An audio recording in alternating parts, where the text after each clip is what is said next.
start on The Economist, and then I go to Reddit, and then I read CBC on my phone on the way to school. Facebook, Twitter, and Reddit as well. I also get it from Facebook, just any online media, as well as the radio. I usually check Facebook too, or sometimes I just go on BBC, but most of the time I just read what's on my feed. I try to avoid Facebook news. I don't really use Twitter at all. I mostly get my news from Facebook friends, but I also do have an RSS feed that's subscribed to a bunch of different news websites, so I just get headlines going into my phone that I can read and lecture. Increasingly, I think I've been taking the news from the same sort of news agencies, but through social media, like Facebook. So liking their page and then following them, and through there getting the news that they share.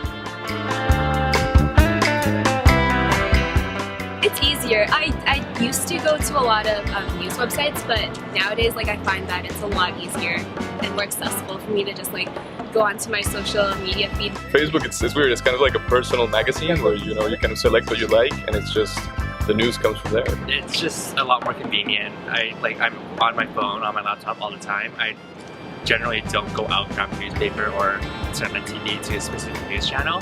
This way I can be doing other stuff while I'm scrolling through my news. I usually look for Mexican news because I'm Mexican, so I usually find it online. It's kind of hard to find. I intentionally follow a lot of different news outlets in social media, and they're different countries as well, within the same outlet. So it's really interesting to see the different kind of articles that pop up in each of their different branches and feeds.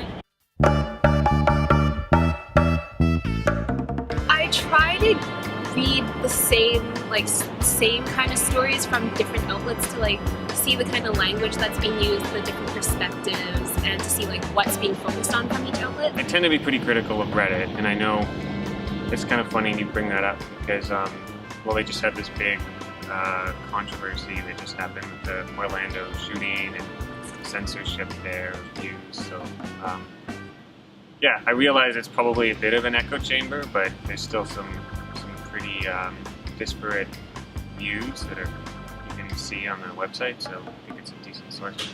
You choose what you see, and I guess that can be a problem if you choose to see only certain things, and then all of a sudden the news you see just reflects sort of your own point of view, and that can be a problem sharing information. I think we just look at the face value, we don't actually look at the source. I feel that many news sources are kind of one-sided. I don't know, maybe because of people that fund the news side. We just go down our wall. Yeah, mostly clickbaits, but there are some good stuff on Facebook. More of a passive, I absorb what I read. I don't really actively invest myself into searching for what they're really talking about or what sides there. I just try to get as much information as I can and make my own decisions from there. I always try to verify somehow, and if there's a specific issue, I do try to find different points of view. I would say my social group of people I hang out with usually discusses the issues, right? So everyone brings some info. It's there's a lot of news that it's very factual, so there might not be the need to check it